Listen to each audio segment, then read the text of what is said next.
이번 시간에는 산업심리학에 대해서 강의를 하겠습니다. 제일 먼저 산업심리학.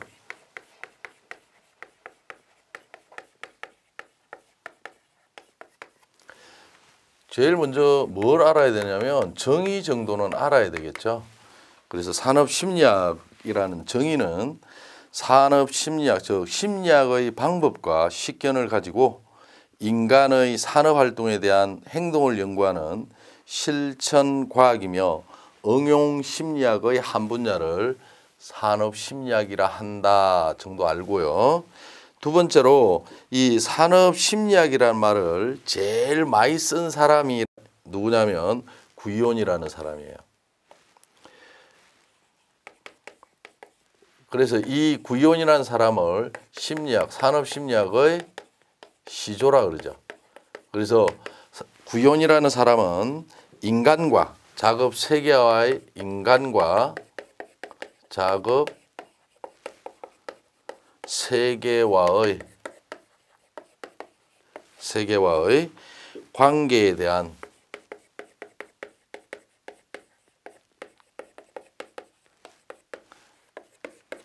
과학적인 연구에서 이 과학적인 연구에서 산업심리학이라는 말을 최초로 썼다 정도만 아시면 되고요. 그 다음 이 산업심리학의 목적은 그럼 뭐냐? 목적. 산업심리학의 목적은 인간 심리의 관찰, 실험, 조사 및 분석을 통하여 산업과 관련된 인간의 행동을 연구 및 해부하여 일정한 과학적 법칙을 도출하고 이를 산업 관리에 적용하여 생산, 이제 한마디로 이야기하면요, 생산 능률과 성과 정대를 일으키는 데 있다. 그래서 생산 능률과 성과를 정대시키고 인간의 복지를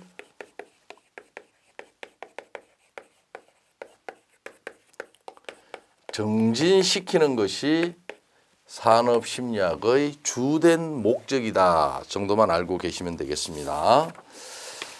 자, 그 다음에 이제 우리 산업심리학과 인접학문을 보면 직접 관련이 있는 학문에는 인사관리학, 인간공학, 사회심리학, 응용심리학, 심리학, 안전관리학, 노동과학, 행동과학, 신뢰성공학 이런 것들이 있고요. 직접 관련이 없는 학문 같은 경우에는 자연과학, 사회학, 교육학, 인류학, 생리학, 위생학, 병리학, 정신병학, 그 다음에 체질학, 해부학 이런 것들이 직접적으로는 관련이 없지만 많은 학문들 이런 것들이 산업심리학에 영향을 미치고 있다 정도 이런 것들은 참고하시면 될 것 같고요.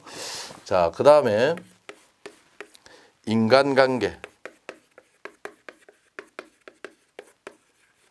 인간관계와 산업심리에서 자, 제일 먼저 인간관계를 하면 뭘 인간관계를 하느냐.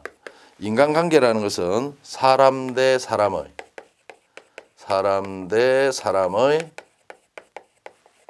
상호작용 및 행위의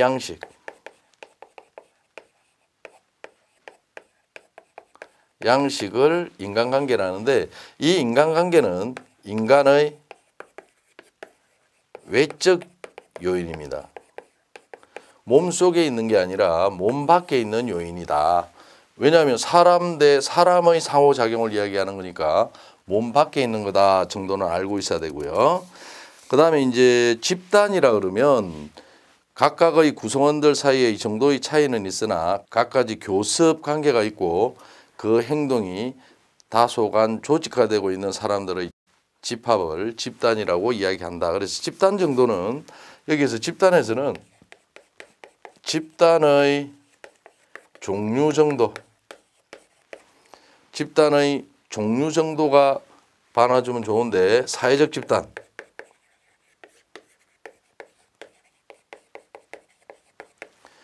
사회적 집단은 공식 집단이라고 얘기합니다. 공식 집단이다. 그래서 공식 집단으로 전체 조직의 목표와 관련된 사업을 수행하거나 특별한 필요가 있는 경우에 공식적으로 만들어진 집단을 이야기하는데요. 이 사회적 집단에서 자, 특징. 이 사회적 집단의 특징에는 어떤 것들이 있느냐 이 말입니다. 그래서 구성원들의 직무가 각 구성원들의 직무가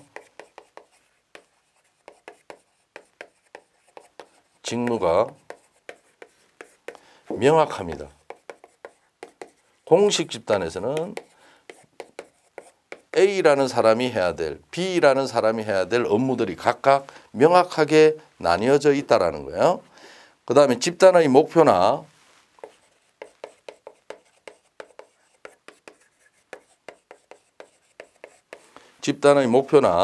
계층도 잘 규정되어 있다.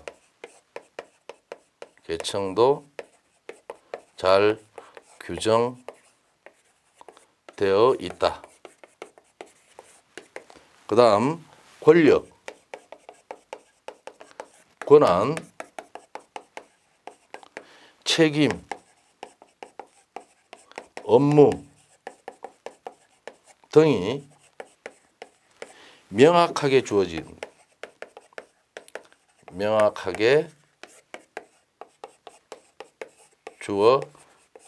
있다. 그 다음 의사소통, 즉 커뮤니케이션 경로도 뚜렷하다. 의사소통 경로 뚜렷하다. 이런 특징이 있는 게 공식 집단이다라고 봐놔주면 됩니다. 그래서 이 공식 집단은 이 외에도 규모는 크다 뭐 이런 말들도 쓰겠죠. 그 다음에 두 번째 심리적 집단. 이 심리적 집단을 비공식 집단이라고 얘기합니다. 그래서 회사를 다닐 때 친분이 있는 몇 사람이 모임을 갖는 이런 것들을 비공식 집단이라고 얘기를 합니다. 그래서 각 구성원들이 그들의 작업 환경에서 사회적 욕구를 충족시키기 위해 자연 발생적으로 형성된 모임인데 이 모임에서도 특징은 뭐냐? 특징. 비공식 조직의 특징은 첫째, 경영 통제권이나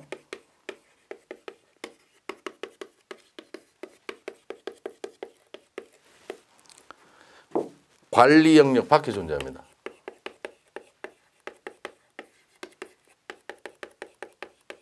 밖에 존재한다. 회사의 간섭을 받지 않는다 이 말입니다. 사조직이다 보니까. 두 번째는 규모가 과히 크지 않기 때문에 규모가 작아. 개인적 접촉 기회가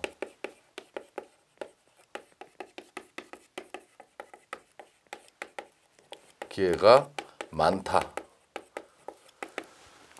입사해서 퇴사할 때까지 한 번도 만나지 못한 동료도 있을 거라는 거예요. 회사 동료. 그런데 친한 사람들은 일정한 기간마다 한 번씩 모임을 하잖아요. 그래서 개인적 접촉 기회가 많다라고 얘기를 합니다. 그 다음 동료애의 욕구가 있다. 동료애의 욕구가 있다. 당연하죠. 도와주려고 하는 동료가 있고 그 다음에 응집력이 크다. 응집력이 크다더라. 그렇게 알고 있으면 되겠고요. 자, 그 다음 호손 실험에 대해서 설명을 드리겠습니다. 호손 실험. 이 호손 실험은 이렇게 말하면 인간 관계에 관한 실험이다. 이렇게 알고 있으면 됩니다.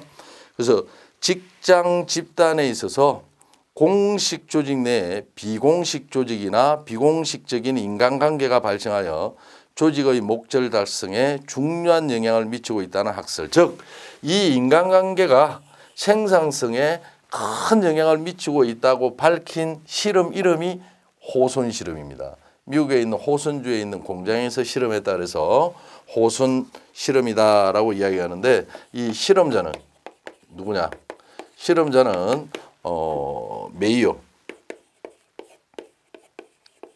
뭐 메이오 하나만 알아놓으면 되지만 레슬리스 버거라는 사람도 있습니다.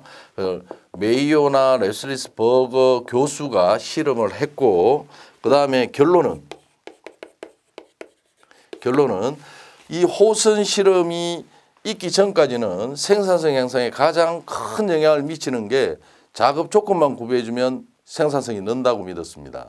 근데 이 실험의 결과 작업 조건, 즉 물적인 조건을 완벽하게 구비해주면 생산성은 늘지만 어떤 한계에 도달돼야 되면 더 이상 늘지 않더라. 그러나 인간관계를 잘 활용하니까 물적 조건을 구비했을 때보다도 생산성은 더 늘더라. 이걸 찾아낸 실험이 호선 실험이다 이 말입니다.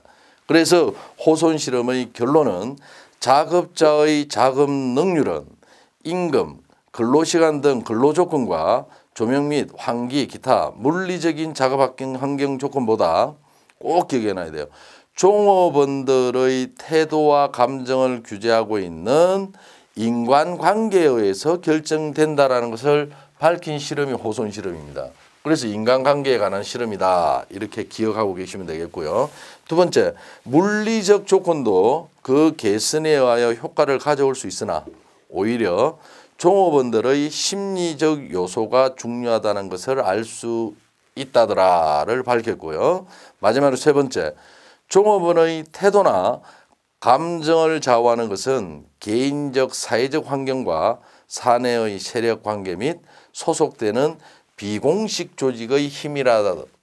그 세 가지를 밝힌 실험이 호손 실험이다. 가장 중요한 것은 인간관계가 생산성에 아주 중대한 영향을 미치더라를 밝힌 실험이 호손 실험이다라고 받아주시면 되고요. 그 다음 집단에 있어서 사회행동의 기초. 사회행동의 기초에서 우리가 좀 봐놔줘야 될 게 첫째 요구입니다. 요구. 우리가 요구는 영어로 need라고 얘기하죠. 욕구라는 디자이어라고 이야기합니다. 그래서 이 요구는 1차적인 요구. 1차적인 요구는요.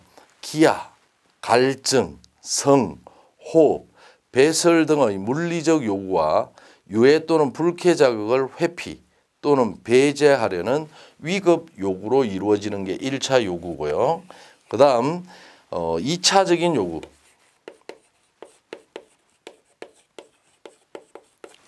2차적인 요구는 경험적으로 획득된 것으로서 대개 지위, 명예, 금전 같은 사회적 요구를 얘기하더라. 이거는 사회적인 요구를 얘기하고 그 다음에 1차적인 요구는 물리적 요구와 위급 요구가 있더라.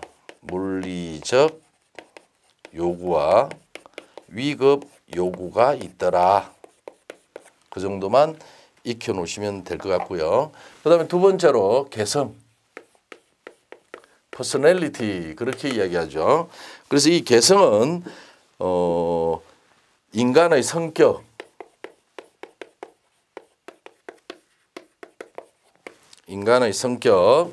그 다음에 능력,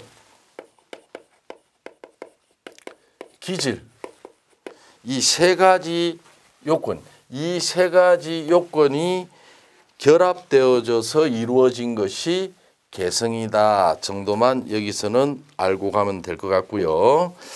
자, 그래서 이제 사회심리학과 산업심리학에서 우리 개성이라 이야기하면 뭐 요 정도만 개성은 좀 봐놔놓고 그 다음에 이제 우리가 또 봐놔줘야 될 게 욕구입니다. 욕구.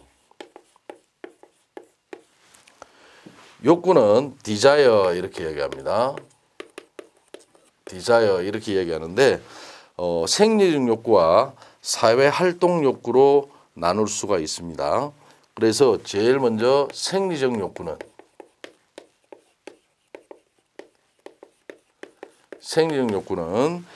의식이 의식적으로 통제가 힘든 순서. 의식적 통제가 힘든 순서는 우리 인간은 제일 먼저 숨을 안 쉬면 못 살죠. 그래서 호흡 욕구입니다. 호흡 욕구. 그 다음에 두 번째는 불안하면 못 살아요. 그래서 안전 욕구를 갈구를 합니다. 불안하면 못 살아요. 안전 욕구를 갈구하고요.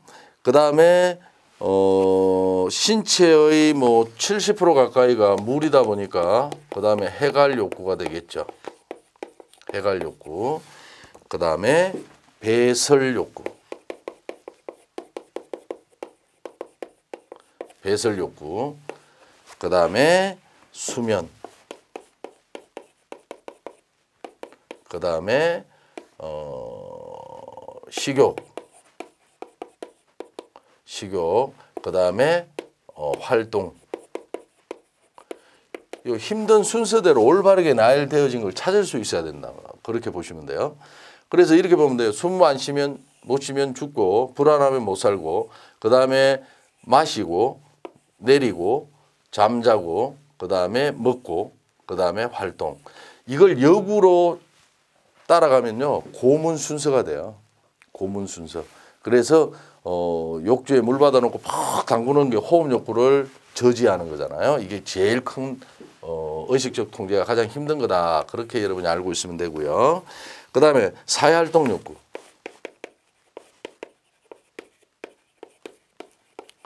그래서 우리 조금 전에 요구는 1차적 요구와 2차적 요구로 나타낸다면 욕구는 생리적 욕구와 사회활동 욕구가 나누는데 이 사회활동 욕구에는 정신활동, 생활행동, 통제행동, 가족행동, 경제활동 이런 것들이 있습니다. 이런 것들은 참고만 보면 돼요. 그래서 이거는 1번만 욕구에서는 보시면 될 것 같고요. 그 다음 개성의 형성 조건.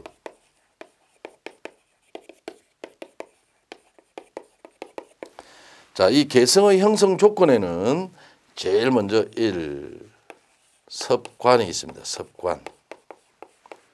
습관이 있어요. 그래서 습관 행동이나 규칙적인 행동 이런 게 습관에 들어가고요. 두 번째는 환경 조건.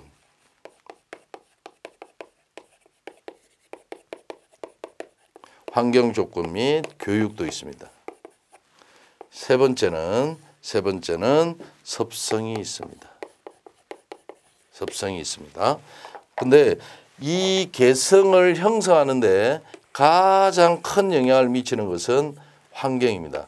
가장 큰 영향 준다.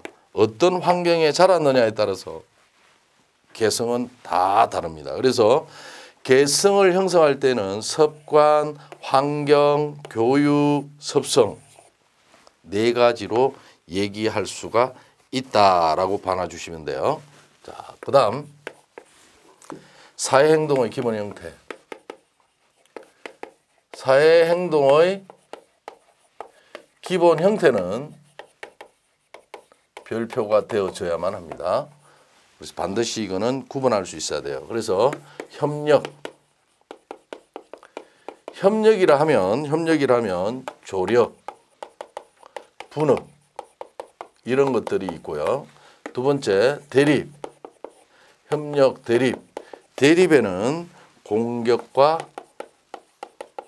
경쟁이 있습니다. 그 다음에 도피에는 고립, 정신병, 자살. 도피에 관계되는 것이 고립, 정신병, 자살 이런 것들이 있고요. 그 다음 융합에는 강제, 타협, 통합 이런 것들이 있다. 그래서 사회행동의 기본 형태는 가장 기본적인 것은 협력, 대립, 도피, 융합 이 네 가지가 있다 정도는 꼭 기억해 놓으시면 되겠습니다. 이게 아주 중요한 내용입니다.